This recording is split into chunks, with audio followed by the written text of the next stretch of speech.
Good morning, students. Welcome back to our online classes.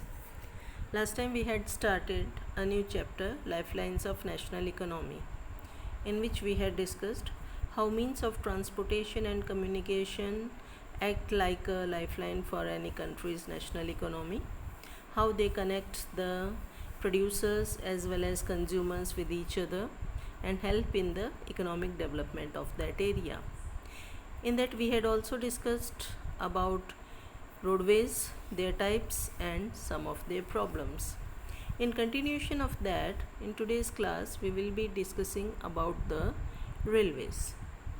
Now, railways.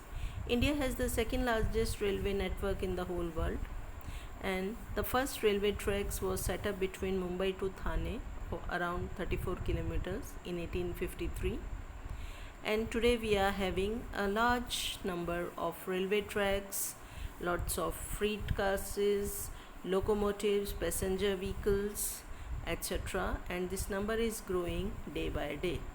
Now let's see the importance.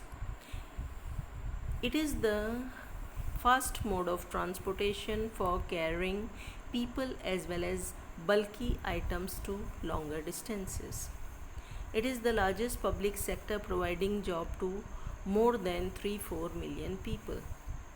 It also does multifarious activities like business, sightseeing, pilgrimage, transportation, etc. It helps in the development of industries as well as agriculture, both by supplying the products and the raw material from one place to another. They are also helpful in transporting goods and people on a large scale to far away areas. It is much more comfortable as compared to the roadways, as they are also providing the food and sleeping facilities, etc. Now let's see factors affecting location. This is one of the very important question of the lesson. Various factors are there which will affect the density or laying down of railway tracks in a particular area. The first factor is physiographic factor or relief factors. What type of land is there? It's flat or uneven or hilly area, rugged area. Like suppose the land is flat and even, the railway network will be more dense as compared to the hilly, uneven or rugged areas. That is why we can say the northern plains have denser railway network as compared to the Himalayan region or hilly region. Next is economic factors. By the name only it's clear. If any area is rich in agricultural produce as well as minerals, so that area will be having more railway network. For example, Deccan Plateau region, which is rich in minerals. Next is type of land surface. Now, what type of land is there? It is unstable or swampy area, or also having landslide facilities. The railway network will be very less as compared to the stable land, strong land, or for example, suppose we say unstable land, desert areas or sandy regions, swampy areas or the landslide areas, they will be having less or sparsely railway network.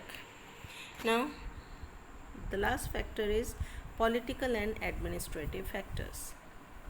Suppose any state or area's government is much more interested or takes more initiatives in the development of railway network for economic purpose or tourism purpose, that area will be having denser railway network. For example, railway lines which were set up between Jammu Kashmir and Srinagar, Jammu and Srinagar comes under this one, which was a political initiative. Same way we can say the Konkan railways, which is mainly developed for the tourism purpose, which goes through the Western Ghat area, and the Palace on Wheel, which is specially developed for the sightseeing of the Rajasthan area, and it is also sometimes being used by the southern government for tourism purpose. Now, types or classification. Railways can be classified into three categories according to the gap or distance between both the railway tracks. Now, there are three types: narrow gauge, Narrow gauge means the railway lines are very closer to each other. Their gap is less than 1 meter. So because of this, mostly they are having smaller bogies, the speed will be less, and these type of railways are now mainly used in some of the hilly areas for tourism purpose, or you can say gardens which they have the toy trains. Next one, meter gauge. By the name only it's clear. The gap between the two railway tracks is 1 meter. Their speed and balance will be better as compared to the narrow gauge. The last one is the broad gauge, which is the latest one, in which the railway tracks have the gap more than 1.5 meters. It is, you can say, 1.676 meters. Okay, now because of this, the size of the bogie or wagons will be bigger. The balance and speed of the train will also be more, and this has also helped in the increasing the speed of the trains. Now, problems. We all know that lots of problems are there which our railways are facing, like ticketless traveling, we all know that very well. Chain pulling unnecessarily, some of the people they just do it.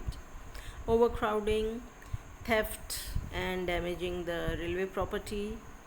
Then delaying during the passage of the trains, because some of the areas the double tracks are not there. Because of that, the train has to be stopped or has to wait on certain stations. It causes the delays.